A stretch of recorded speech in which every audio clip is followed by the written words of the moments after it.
ایک خلاصے کے طور پر بیان کیا جا رہا ہے کہ سورہ فاتحہ میں کیا کیا بیان کیا گیا ہے۔ سورہ فاتحہ میں پہلے اللہ تبارک و تعالیٰ کی حمد و ثنا ہے، پھر صرف اللہ تبارک و تعالیٰ ہی کی عبادت کا اقرار ہے اور اس کا اظہار ہے کہ ہم اس کے سوا کسی کو اپنا حاجت روا نہیں مانتے ہیں، اور عبادت کے لائق وہی ذات ہے، ہم کسی کی نہ تعریف کرتے ہیں اور نہ ہم کسی کی اس کے علاوہ عبادت کرتے ہیں، نہ ہم کسی کو اس کے لائق سمجھتے ہیں۔ یہ گویا کہ حلف وفاداری ہے، وفاداری کی قسم کھائی گئی ہے۔ انسان وفاداری کی قسم کھاتا ہے، جو انسان اپنے رب کے ساتھ کرتا ہے اور اپنے رب کے ساتھ اس معاملے کو کرتا ہے یعنی قسم کھاتا ہے، اس کے بعد پھر ایک اہم دعا ہے جو تمام انسانی مقاصد اور ضروریات پر حاوی ہے، اور اس میں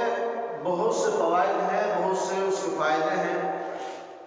ہمارے ہی واسطے، اور بہت سے مسائل بھی اس کے ذمن میں آئے ہیں۔ اس میں چند اہم مسائل وہ ہیں جو یہاں پر ذکر کیے جائیں گے۔ پہلا مسئلہ تو یہ ہے کہ دعا کرنے کا طریقہ کیا ہے۔ سورہ فاتحہ کے ذریعے اللہ تبارک و تعالیٰ نے ہمیں یہ بات بھی بتائی ہے کہ ہمیں دعا کس طریقے پر کرنی چاہیے، دعا کا طریقہ کیا ہوتا ہے۔ اس خاص اسلوب کلام کے ذریعے انسان کو تعلیم دی گئی ہے کہ جب اللہ جل شانہ سے کوئی چیز مانگی جائے، اللہ تبارک و تعالیٰ سے کوئی چیز طلب کی جائے، تو اس سے دعا و درخواست کرنا ہو تو انسان کو چاہیے کہ اس کا طریقہ یہ ہے کہ پہلے اللہ تبارک و تعالیٰ کی حمد و ثنا کرے اور خاص الفاظ کریے اللہ تبارک و تعالیٰ کی حمد و ثنا کرے، اور سب سے پہلے اسی کام کو، اسی فرض کو بجا لائے۔ اس کے بعد پھر اللہ تبارک و تعالیٰ کے سامنے اس کی حلف وفاداری، اس کی بات کا ذکر کر کے اور اللہ تبارک و تعالیٰ کی صفات کا ذکر کر کے اللہ تبارک و تعالیٰ کو اس بات پر آمادہ کر کے کہ اے اللہ ہم تجھی کو عبادت کے لائق سمجھتے ہیں اور ہم تیرے سوا کسی سے مدد طلب نہیں کر سکتے ہیں اور نہ ہی ہم تیرے علاوہ کسی سے مدد طلب کرتے ہیں، تو یقیناً ہمارا بھی یہ کام ہے اور ہماری ایک چاہت ہے اور ہمارا یہ مطلب اپنا مقصد انسان اپنا اللہ تبارک و تعالیٰ کے سامنے بیان کر دے۔ تو یہ سب باتوں سے پتہ چلا کہ اللہ تبارک و تعالیٰ نے بندے کو سورہ فاتحہ کے ذریعے سے یہ تعلیم دی ہے کہ دعا کا طریقہ کیا ہے، کس طریقے سے ہمیں دعا مانگنی چاہیے۔ تو پتہ چلتا ہے کہ سب سے پہلے ہم اللہ تبارک و تعالیٰ کی خوب حمد و ثنا بیان کریں، خاص الفاظ کے ذریعے سے اللہ تبارک و تعالیٰ کی حمد و ثنا بیان کریں، جیسا کہ یہ جامع اور معنی کلمات اللہ تبارک و تعالیٰ نے خود اپنی رحمت سے بندے کو سکھائے ہیں۔ سورہ فاتحہ اللہ تبارک و تعالیٰ نے اپنے بندے کو سکھائی ہے، تو سب سے پہلے ہم دعا کرتے وقت اللہ تبارک و تعالیٰ کی حمد و ثنا کریں۔ اس کے بعد پھر ہم اللہ تبارک و تعالیٰ کی سے اس حلف وفاداری، اس قسم کا ذکر کریں کہ جو ہم نے اللہ تبارک و تعالیٰ کے ساتھ معاملہ کر رکھا ہے۔ آگے بیچ والے آیت میں جو فرما رکھا ہے اللہ تبارک و تعالیٰ نے اور اپنے بندے کو سکھا رکھا ہے، ایاک نعبد و ایاک نستعین، اے میرے رب ہم تیری ہی تو عبادت کرتے ہیں اور تجھی سے مدد چاہتے ہیں۔ مدد چاہنے کا مظہر جو ہے وہ آپ ہی ہیں، آپ کے علاوہ ہم کسی سے مدد نہیں مانگ سکتے ہیں، آپ کے علاوہ ہم کسی سے مدد طلب نہیں کر سکتے ہیں۔ جب اللہ تبارک و تعالیٰ کو یہ سب واسطے اور وسیلے دیے جائیں گے، اس کے بعد بندے کو چاہیے کہ اپنا معاملہ اور اپنا مطلب، اپنا مقصد اللہ تبارک و تعالیٰ کے سامنے رکھے۔ اے اللہ ہم تیری کی عبادت کرتے ہیں، تجھی سے مدد چاہتے ہیں، اب ہمارا کام یہ ہے اہدنا الصراط المستقیم، اے اللہ ہمیں سیدھی راہ پر چلا دیجیے۔ یہ بطور مثال ہے، بطور ایگزامپل ہے، بطور ایگزامپل یہ بات کہی گئی، میں کہہ رہا ہوں، اور حقیقتاً سورہ فاتحہ میں اہدنا الصراط المستقیم اور راہ ہدایت اور سیدھے راستے کی طلب ہی سب سے اہم دعا ہے، اس لیے کہ انسان کا اگر سیدھے راستے کو مانگ لے اور انسان کو سیدھا راستہ مل جائے تو دنیا کی تمام خواہشات سے انسان محفوظ ہو جاتا ہے۔ دعا میں ایسے جامع اور معنی کلمات ہمیں اختیار کرنے چاہیے جس میں اختصار ہو، اختصار کے ساتھ یعنی مختصر الفاظ کے ساتھ اللہ تبارک و تعالیٰ کے سامنے اپنے تمام مقاصد کو بیان کر دے، اس کے اندر تمام مقاصد داخل ہو جائے۔ جیسے لفظ ہدایت جو ہمیں بھی بتایا کہ جیسے لفظ ہدایت اور صراط مستقیم کو دین کے ہر کام میں اگر انسان اس چیز کو مانے، انسان کا راستہ سیدھا ہو جائے تو کہیں ٹھوکریں کھانے کی اس کو ضرورت نہیں پڑے گی، اللہ تعالیٰ اس کو کہیں ٹھوکریں نہیں لگیں گی، اس لیے کہ جب سیدھا راستہ اس کو مل گیا ہے تو ظاہر بات ہے کہ سیدھے راستے میں انسان کو کوئی پریشانی نہیں ہوتی ہے۔ جب بالکل इंसान उस पर चलता जाएगा और चलते हुए भी उसको मज़ा आएगा। गर्ज इस जगह खुद हक़ तआला की तरफ से अपने हम्द व सना बयान करने का असल मकसद इंसान को तालीम देना है। किसी के जहन में बात आए और दीगर लोग इस बात को सवाल करें, कुफ़ार इस बात को हमसे सवाल करने लगे, कोई काफिर किसी का दोस्त हो इस बात को पूछे, भाई तुम्हारे रब ने अपनी तारीफ खुद की है और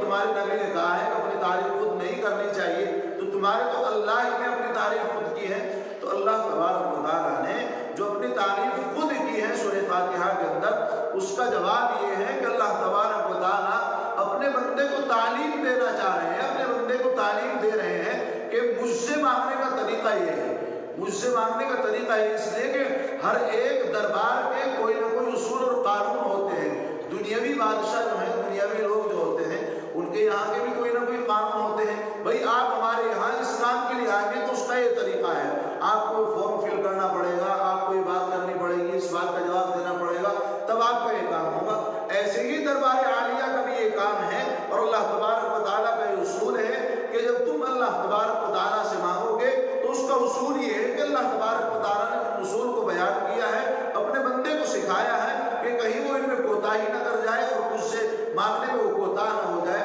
तो यकीनन ये चीज़ें जो हैं, ये उसूल अगर इंसान के ऊपर अमल करेगा तो उसकी दुआ के कबूल होने के इम्कानात ज़्यादा होते हैं। इसलिए उसका जवाब ये है कि अल्लाह तबारक व तआला जो खुद अपनी तारीफ फरमा रहे हैं, वो अपनी तारीफ करना मकसद नहीं है, बल्कि अपने बंदे को तालीम देना अल्लाह तबारक व तआला का मकसद है कि बंदा इन अल्फाज को सीख ले और फिर इनको सीख करके मुझसे वो दुआ मांगे। दूसरी बात, अल्लाह ताला की हम्द व सना इंसान का फितरी फर्ज होना चाहिए। इस सूरत के पहले जुमले में अल्लाह तबारक व तआला की हम्द बयान करने की तालीम और तरगीब है, मगर हम्द किसी नेमत या सिफत की बिना पर हुआ करती है, लेकिन यहाँ किसी नेमत या सिफत का जिक्र तो है नहीं। पहली आयत में अल्लाह तबारक व तआला की हम्द का जिक्र है, अल्हम्दुलिल्लाह रब्बिल आलमीन। तो इस आयत में जो अल्लाह तबारक व तआला की हम्द की तालीम और तरगीब दी गई है, लेकिन हम्द और तारीफ जो होती है वो किसी सिफत की बुनियाद पर होती है और किसी नेमत की बुनियाद पर होती है, लेकिन इसमें तो किसी सिफत का जिक्र नहीं किया गया है। इसमें इशारा है कि अल्लाह तबारक व तआला की नेमतें बेशुमार हैं, उनका कोई इंसान अहाता नहीं कर सकता है। अल्लाह तबारक व तआला ने जो कहा है अल्हम्दुलिल्लाह रब्बिल आलमीन, और अपने बंदे को तालीम दी है, बंदा जब कहता है कि तमाम तारीफ़ उस अल्लाह के लिए है जिसने तमाम जहानों को पैदा किया, तमाम जहानों का पालनहार है, तो किसी के जहन में बात आए कि भाई तारीफ तो जो है वो किसी नेमत की बुनियाद पर होती है और कोई चीज़ हासिल हो तब अल्लाह तबारक व तआला की तारीफ हो, लेकिन यहाँ तो किसी चीज़ का जिक्र नहीं किया गया है। तो उसका जवाब ये है कि इसमें इशारा है इस बात की तरफ कि अल्लाह तबारक व तआला की नेमतें लामादूद हैं, जिनका जिक्र करना यहाँ पर मुनासिब हाल नहीं था। और अल्लाह तबारक व तआला चाहते तो जिक्र फरमा सकते थे, लेकिन इंसान की हालत को देखते हुए कि इंसान इस चीज़ को बर्दाश्त नहीं कर पाएगा और इंसान कैसे इसका बोझ उठाएगा और कैसे इसको पढ़ेगा कि अल्हम्दुलिल्लाह के बाद तमाम कायनात की चीज़ों के नाम लिखे जाएं और तमाम नेमतों का जिक्र किया जाए कि यहाँ पर ये है वो है। अल्लाह तबारक व तआला ने इख्तिसारन, इसलिए कि खुद अल्लाह तबारक व तआला ने पीछे तालीम दी है और उलमा ने लिखा है कि इन अल्फाज को यानी सूरह फातिहा को बंदे को सिखाने का मकसद और मतलब यही है कि बंदा मुख्तसर अल्फाज में अल्लाह तबारक व तआला से दुआ मांगे जिसमें उसकी तमाम ज़रूरियात छिपी हुई हो। तो अल्लाह तबारक व तआला अगर ऐसी तफसील से अपनी नेमतों को बयान करते तो बंदे के लिए बड़ा मुश्किल काम हो जाता। अल्लाह तबारक व तआला ने यहाँ भी हमारा ख्याल फरमाते हुए इसमें इशारा किया है और बस ये जुमला फरमाया है कि आपको ये कहना है तमाम तारीफ अल्लाह के लिए, इसलिए कि जब हमें इस बात का इकरार कर रहे हैं उसी के अंदर रब्बुल आलमीन तमाम जहानों का पालनहार है, तो यकीनन हम भी किसी ये नेमतें ही तो हैं, ये तो हमारी कम अक्ली की बात है कि हम उसको समझते नहीं है। भाई अल्लाह ने साथ साथ नेमत का भी जिक्र किया है, अल्हम्दुलिल्लाह रब्बिल आलमीन। तमाम तारीफें किसके वास्ते हैं? अल्लाह तबारक व तआला के वास्ते हैं। क्यों है? रब्बुल आलमीन वो तमाम जहानों का पालनहार है, उसके अंदर अल्लाह तबारक व तआला ने इतनी नेमतें फरमाई हैं, तो यकीनन इसमें तारीफ सिफत का जिक्र है और नेमत का जिक्र है, लेकिन हमने उसको समझा नहीं है। इसके अंदर ये नेमत है कि अल्लाह तबारक व तआला ने देखो पूरे जहान को पैदा किया है, हमें पैदा किया है। अल्लाह तबारक व तआला ने एक एक करके नेमतों का जिक्र नहीं फरमाया, बल्कि इख्तिसारन अल्लाह ने फरमा दिया है रब्बुल आलमीन कि तमाम जहानों का पालनहार है। तो एक एतबार से इसके अंदर नेमत का जिक्र भी है, लेकिन फिर भी साहिब किताब ने जवाब दिया, इसमें इशारा है कि अल्लाह तबारक व तआला की नेमतें बेहद हैं, लामहदूद हैं, इसलिए कि खुद अल्लाह तबारक व तआला का कुरान कहता है और अल्लाह तबारक व तआला ने इरशाद फरमाया है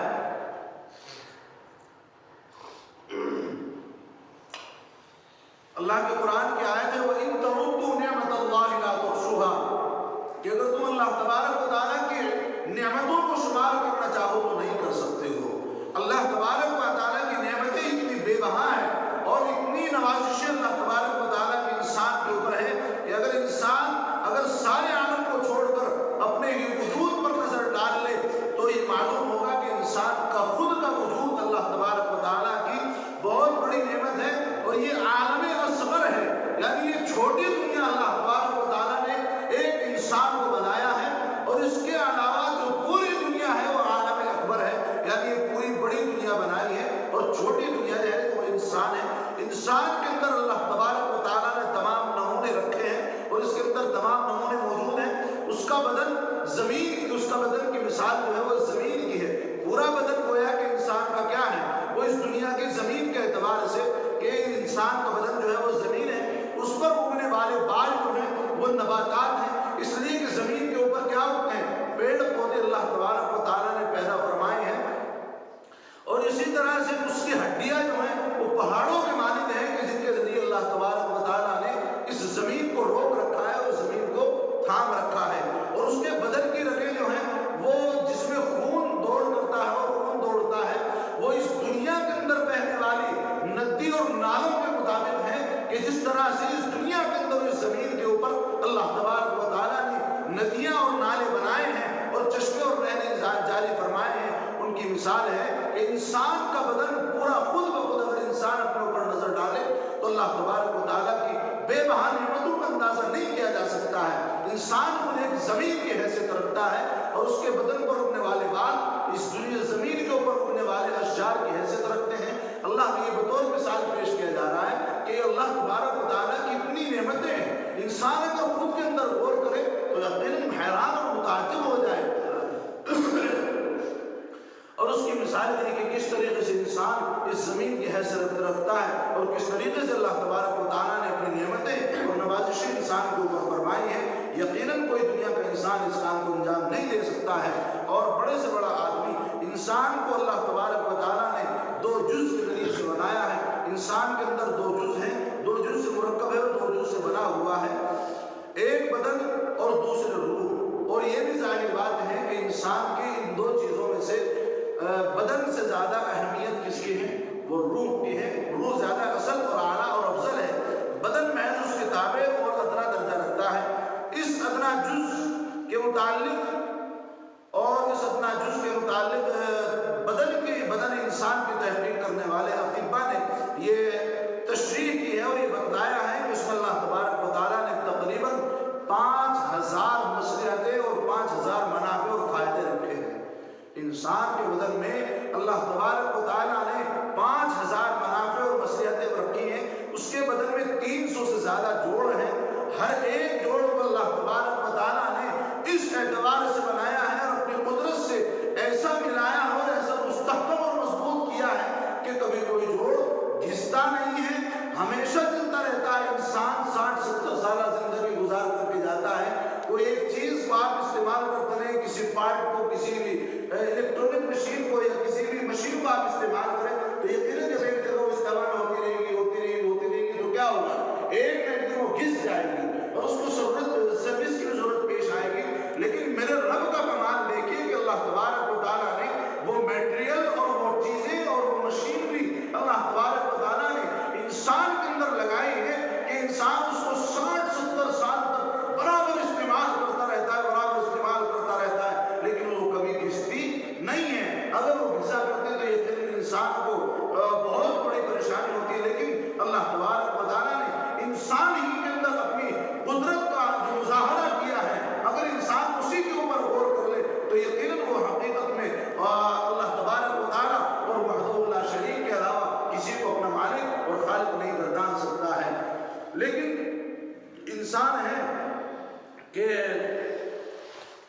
तबारक व तआला की नेमतों में गौर नहीं करता है और जो अल्लाह की नेमतों में गौर नहीं करता है वो राह रास्त से भटक जाता है और फिर आगे जो बात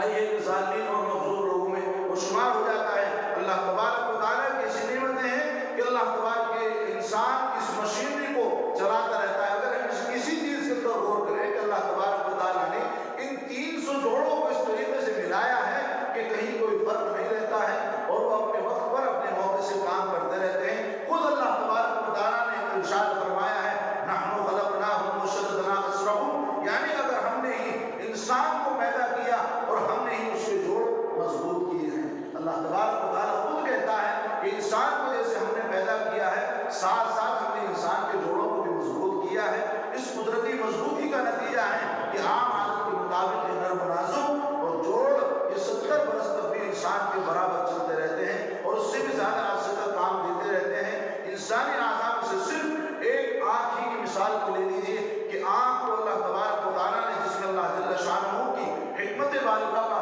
मजहर मौजूद है, इंसान को उम्र भर खर्च करके भी उनका पूरा इदराक हासिल नहीं हो सकता है। इंसान की आँख है, इंसान देख रहा है, लेकिन इस आँख के साथ अल्लाह तबारक व तआला ने और भी चीज़ें वाबस्ता की हैं। यकीनन इस आँख के सिर्फ एक मरतबा के अमल को देखकर ये हिसाब लगाइए कि इस एक मिनट के अमल में ताला की कितनी नेमतें काम कर रही हैं। इस एक पलक झपकने में अल्लाह तबारक व तआला की कितनी नेमतें इसके साथ जुड़ी हुई हैं और अल्लाह तबारक व तआला की नेमतें काम कर रही हैं। हैरत होती है क्योंकि आँख उठी और उसने किसी चीज़ को देखा, उसमें जिस तरह आँख के अंदरूनी ताकतों ने अमल किया, इसी तरह अल्लाह तबारक व तआला की बैरूनी मखलूक़ात ने भी अमल किया है। यानी आफताब में जैसे इंसान अगर आँख को पलक झपक रहा है, अल्लाह तबारक व तआला ने जो इसके अंदर चीज़ें रखी हैं उन्होंने तो हरकत की है, लेकिन बाहर की और बैरूनी मखलूक़ात जो हैं उन्होंने भी हरकत की है। इसलिए कि अगर आफताब ना हो और सूरज ना हो तो यकीनी आँख नहीं देख सकती है। अल्लाह तबारक व तआला ने इंसान की ज़रूरियात के मुताबिक और इंसान की अगर आफताब की रोशनी ना हो तो यकीनन ये आंखें नहीं देख सकती हैं। अल्लाह तबारक व तआला अगर सूरज निकाले रात हो जाती है तो क्या ये आँख काम करती है? अंधेरा हो जाता है तो क्या ये आँख काम करती है? तो यकीनन इस पलक झपकने के साथ साथ अल्लाह तबारक व तआला की बहुत सी नेमतें काम करती हैं। और आफताब के लिए एक सूरज जैसा कि भाई सूरज निकलता है तो सूरज के वास्ते भी एक फजा और खले का होना जरूरी होता है। इसलिए कि जब सूरज निकलेगा तो उसकी किरणें कहाँ फैलेंगी? अगर बंद कमरे में सूरज हो और अल्लाह तबारक व तआला उसके चारों तरफ कन्नाते लगा दे तो क्या वो सूरज काम कर सकता है? नहीं कर सकता है। तो यकीनन इस पलक झपकने के वास्ते अल्लाह तबारक व तआला ने इतने बड़े निज़ाम को बनाया है कि इंसान देखेगा, उसको देखने के वास्ते आफताब की जरूरत पड़ेगी और आफताब को निकलने के वास्ते जहान की जरूरत पड़ेगी। उसी के मुताबिक अल्लाह तबारक व तआला ने इसको बनाया है और उसी के मुताबिक अल्लाह ने इसको पैदा किया है। तो अल्लाह तबारक व तआला की बेबहा नेमतें और बहुत बेशुमार नेमतें हैं कि जिनसे अल्लाह तबारक व तआला ने इंसान को सरफराज फरमाया है। लेकिन ये हमारी कमजोरी और कम इदराकी है कि हमारे पास वो नजर नहीं है, हमारे पास वो बसीरत नहीं है कि जिससे अल्लाह तबारक व तआला की कुदरतों का, उसके मज़हर का हम अंदाजा कर सकें।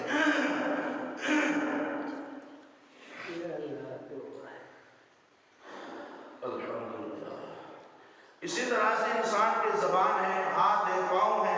इन जितने काम उनसे मुताल्लिक़ हैं, पूरे आलम की क़ुव्वतें उनको शामिल हैं। यकीनन अल्लाह हर काम पूरा होता है तो ये वो नेमत है जो हर जिंदा इंसान को मैसर है। उसमें शाह बिदा अमीर और गरीब का कोई इम्तियाज़ नहीं है। अल्लाह तबारक व तआला ने ये नेमतें हर एक को अता फरमाई हैं और अल्लाह जल्ल शानहू की बड़ी बड़ी नेमतें सब ऐसी हैं, ऐसी वक्त आम हैं कि हर फर्द इंसानी उससे नफ़ा उठाता है। आसमान और ज़मीन उन दोनों और उन दोनों के दरमियान पैदा होने वाली तमाम कायनात, चाँद, सूरज और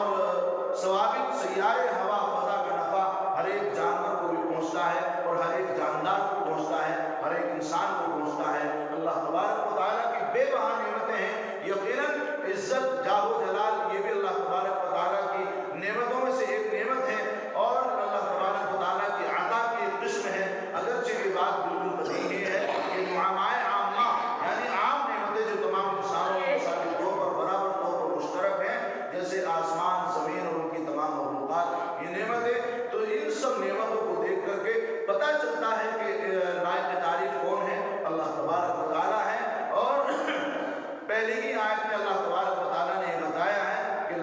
کے لائق حمد اور لائق تعریف تو میں ہی ہوں۔ ایک حدیث کے اندر ہے کہ اگر ساری دنیا کی نعمتیں کسی ایک شخص کو حاصل ہو جائیں اور وہ اس پر الحمدللہ کہہ لے، الحمدللہ کے الحمد کہنے کی فضیلت دیکھیے گا، الحمدللہ لفظ الحمدللہ کہنے کی فضیلت یہ ہے، نبی پاک علیہ السلام نے ارشاد فرمایا کہ اگر انسان ایک مرتبہ الحمدللہ کہہ لے اور اسے دنیا کی تمام نعمتیں حاصل ہوں تو اس سے بڑھ کر کے ہے، اس سے زیادہ ثواب اور اس کی اہمیت ہے اور اس سے زیادہ افضل اور برتر ہے کہ انسان کے پاس دنیا کی تمام نعمتیں ہوں لیکن وہ ایک مرتبہ الحمدللہ کہہ لے تو دنیا کی تمام تر نعمتوں سے بڑھ کر ہے۔ ایک اور حدیث کے اندر اللہ نبی پاک علیہ السلام نے فرمایا ہے کہ جب اللہ تبارک و تعالیٰ اپنے کسی بندے کو کوئی نعمت عطا فرمائے اور وہ اس پر الحمدللہ کہے تو ایسا ہے، وہ ایسا ہو گیا کہ جو کچھ اس نے لیا ہے اس سے افضل چیز دے دی۔ ابن ماجہ میں اس بات کو نقل کیا گیا ہے، ابن ماجہ میں نبی پاک علیہ السلام کی روایت ہے کہ اللہ تبارک و تعالیٰ جب اپنے بندے کو کوئی نعمت سے نوازتے ہیں، اللہ تعالیٰ اپنے بندے کو کوئی نعمت عطا فرماتے ہیں اور وہ بندہ اس نعمت کے اوپر الحمدللہ کہے تو ایسا ہو گیا کہ گویا جو کچھ اس نے لیا ہے اس سے افضل چیز اس نے اللہ تبارک و تعالیٰ کا نام لے کر کے اللہ تبارک و تعالیٰ کے یہاں اپنا نام درج کرا لیا ہے اور اس سے اعلیٰ و ارفع چیز کو اس نے حاصل کر لیا ہے۔ یعنی اللہ تبارک و تعالیٰ بندے کو جو نعمت دے رہے ہیں وہ نعمت تو یقیناً افضل ہے ہی، لیکن اس نے اس نعمت پر اللہ تبارک و تعالیٰ کے شکرانے کے طور پر جو یہ کہا ہے الحمدللہ، تو یقیناً یہ اس سے بھی بڑی چیز ہے جو اللہ تبارک و تعالیٰ نے اس کو عطا فرمائی ہے۔ اس لیے ہمیں چاہیے کہ ہم اللہ تبارک و تعالیٰ کی حمد کریں، اس کی ثنا کریں اور اللہ تبارک و تعالیٰ سے راست کے ہم طلب کرتے رہیں، اور اللہ تبارک و تعالیٰ سے اگر ہم سیدھے راستے کو مانگیں گے تو یقیناً اللہ تبارک و تعالیٰ ہم کو سیدھا راستہ عطا بھی فرمائیں گے، اور جب سیدھا راستہ مل جائے گا تو انسان کو راستوں میں کوئی رکاوٹیں اور کوئی دقتیں کوئی پریشانیاں آنے والی نہیں ہیں۔ اس سے ہمیں چاہیے کہ اللہ تبارک و تعالیٰ سے سیدھے راستے کی طلب کرتے رہیں۔ جو تعلیم اللہ تبارک و تعالیٰ نے ہمیں دی ہے کہ کہو اہدنا الصراط المستقیم صراط الذین انعمت علیہم، اس لیے کہ اگر اللہ تبارک و تعالیٰ کے یہاں ہماری دعا قبول ہو گئی اور ہمیں راہ راست اور سیدھا راستہ مل گیا تو یقیناً ہمارا کام بن جائے گا اور زندگی سنور جائے گی، زندگی کے ساتھ ساتھ آخرت بھی سنور جائے گی۔ بس دعا کیجیے کہ اللہ تبارک و تعالیٰ عمل کرنے کی توفیق نصیب فرمائے۔ سورہ بقرہ، ابھی تو سورہ فاتحہ سے متعلق بہت ساری باتیں ہیں لیکن ذہن میں تو یہ آتا ہے کہ ہر بات بتا دی جائے، ہر بات کہہ دی جائے، یقیناً ایسی باتیں اور علماء نے ایسی لیکن یہ ہے کہ وقت کا بھی خیال رہتا ہے جو بہت زیادہ اہم باتیں ہوتی ہیں وہ آپ کے سامنے ذکر کر دی جاتی ہیں۔ بہت کوشش کرتا ہوں کہ اختلافات سے بچا جائے اور پیچیدگی سے بچا جائے، آپ کے واسطے سہل اس کو بنایا جائے، لیکن میرے رب کا کلام ہے، یقیناً یہ ایسا کلام ہے کہ اس کی تفسیر نگاروں نے تفسیر تو کی ہے لیکن پھر بھی اتنا کچھ لکھنے کے باوجود بھی میرے رب کے کلام کی تفسیر مکمل نہیں ہوئی ہے۔ یقیناً ہم لوگ خوش قسمت ہیں کہ ہمیں موقع مل رہا ہے کہ ہماری مسجد میں تفسیر ہو رہی ہے، اور ہماری خوش قسمتی ہے کہ تفسیر جہاں پر ہو ہم وہاں بیٹھ کر کے اللہ کے کلام کی تفسیر کو سنیں۔ بھائی آپ لوگ عربی زبان میں اس کو نہیں سمجھ سکتے ہیں لیکن یہ علماء کا احسان بھی ہے اور یقیناً ہماری خوش قسمتی بھی ہے کہ اللہ تبارک و تعالیٰ نے ایسے بندے پیدا فرمائے ہیں کہ جو اپنے رب کے کلام کی تفسیر کو آپ کے سامنے بیان کرتے ہیں۔ آپ عرب تو نہیں ہے کہ عربی میں پڑھ کر کے آپ اس کو سمجھ لیں گے، نمازوں میں پڑھا جاتا ہے کسی کی کچھ سمجھ میں نہیں آتا، بس پتہ ہے کہ ہاں قرآن پڑھا جا رہا ہے، لیکن یہ موقع اللہ تبارک و تعالیٰ نے جو ہمیں دیا ہے کہ قرآن کریم کی تفسیر ہو رہی ہے اور اس کے معانی اور مطالب اللہ نے اپنے کلام کے اندر کیا بیان کیا ہے، تو ہمیں اپنی خوش قسمتی سمجھتے ہوئے اور اس کی قدر کرتے ہوئے مجلسوں میں شرکت کرنی چاہیے، اس لیے کہ اللہ کے کلام کو سمجھنا ہے، اللہ ہم سے کیا چاہ رہا ہے، اللہ نے ہم کو کیا کیا باتیں قرآن میں بتائی ہیں وہ سب ہمیں پتہ ہونی چاہیے، اس لیے کہ ہماری سب سے اہم کتاب یہی ہے۔ دنیاوی کتابوں کا علم ہم حاصل کر لیتے ہیں لیکن جو ہماری اہم کتاب ہے، آسمانی کتاب اللہ تبارک و تعالیٰ نے جو ہمیں عطا فرمائی ہے، ہمیں اس کی قدر کرنی چاہیے، اور اس کی قدر یہ ہے کہ ہم اس کو عربی میں تو پڑھ نہیں سکتے ہیں لیکن تفسیر کی مجلس میں تو شرکت کر سکتے ہیں۔ جب ہماری مسجد میں تفسیر ہو رہی ہے تو ہمارے پاس بہت سنہرا موقع ہے، بہت اچھا موقع ہے کہ ہم اس کی قدر جان کر کے اس مجلسوں میں شرکت کریں۔ اللہ تبارک و تعالیٰ عمل کرنے کی توفیق نصیب فرمائے۔ سورہ بقرہ کا آغاز انشاءاللہ کل کر دیا جائے گا۔ جو سورہ فاتحہ سے متعلق بات ہیں وہ بس یہیں تک رہنے دیجیے، باقی انشاءاللہ وقت